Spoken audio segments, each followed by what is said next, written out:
প্রিয় দেশবাসী, বাংলাদেশের প্রধানমন্ত্রী এতগুলো মানুষ হত্যার পরেও যে নাটক শুরু করেছেন, আমি আজ সেই নাটকের উত্তর দিতে চাচ্ছি।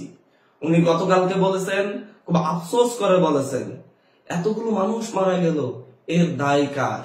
আমরা ছাত্র সমাজ স্পষ্টভাবে বলতে চাচ্ছি, এর দায় একমাত্র আপনার, প্রধানমন্ত্রী একমাত্র আপনার।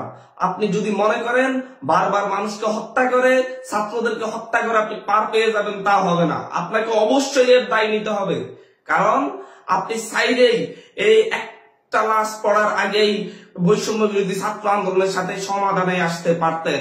আমরা কি চেয়েছিলাম? কোটা সংস্কার চেয়েছিলাম। আপনি কেন আমাদের সাথে বসেন নাই? আমরা 1.5 মাসের মতো রাস্তায় আন্দোলন করছিলাম, কোনো সংঘাত হয় নাই। আপনি যখন থেকে সংঘাতে উস্কানি দিয়েছেন তখনই সংঘাত হয়েছে। আপনি তার আগেই তো আমাদের সাথে বসতে পারতেন, বসে আলোচনা করে সিদ্ধান্ত নিতেন কি করা যায়। কিন্তু তা না করে আপনি এই দেশের শত শত শিক্ষার্থীকে হত্যা করেছেন। তারপরে যখন দেখেছেন পার পেয়ে যাচ্ছেন না, তখন দাবি মেনেছেন। বলতে চাচ্ছি যে এই দায় একমাত্র আপনার। নাটক করা বন্ধ করুন। আপনি মেট্রো রেলে গিয়ে কাঁদেন, হসপিটালে গিয়ে কাঁদেন, সব জায়গায় গিয়ে কান্না করেন, আমাদের সমস্যা নেই। কিন্তু নাটকবাজি করবেন না, দায় এড়ানোর চেষ্টা করবেন না। আপনাকে দায় নিতে হবে। আপনি রাষ্ট্রের প্রধান ছিলেন। ছাত্রদেরকে হত্যা করেছে কারা? আপনার পুলিশ বাহিনী। শিক্ষার্থীদেরকে হত্যা করেছে আপনার র্যাব বাহিনী। শিক্ষার্থীদের উপর হেলিকপ্টারের গুলি চালিয়েছে আপনার র্যাব বাহিনী, আপনার বিজিবি। আপনাকে অবশ্যই এর দায় নিতে হবে। আপনি বাংলাদেশে ক্র্যাকডাউন চালিয়েছেন, আপনি ইন্টারনেট সেবা বন্ধ করে দিয়েছেন।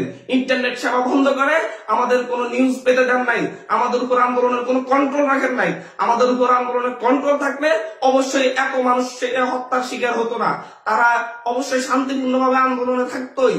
কিন্তু আপনি তা করেন নাই, ইন্টারনেট বন্ধ করে দিয়ে গণহত্যা চালিয়েছেন। এর জন্য আপনাকে দায় নিতেই হবে, অবশ্যই নিতে হবে।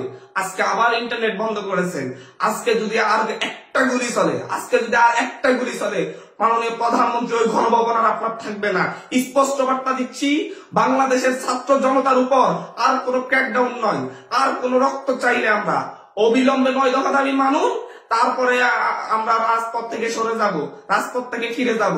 স্পষ্ট কথা বলতেছি, বাংলাদেশবাসীকে বলবো, আপনারা সবাই ঐক্যবদ্ধ হয়েছেন, আরো ঐক্যবদ্ধ হন, আশপাশে সবাইকে ঐক্যবদ্ধ করুন। আমরা এই খুনিদের বিচার না করে রাজপথ ছাড়ছি না। ধন্যবাদ সকলকে।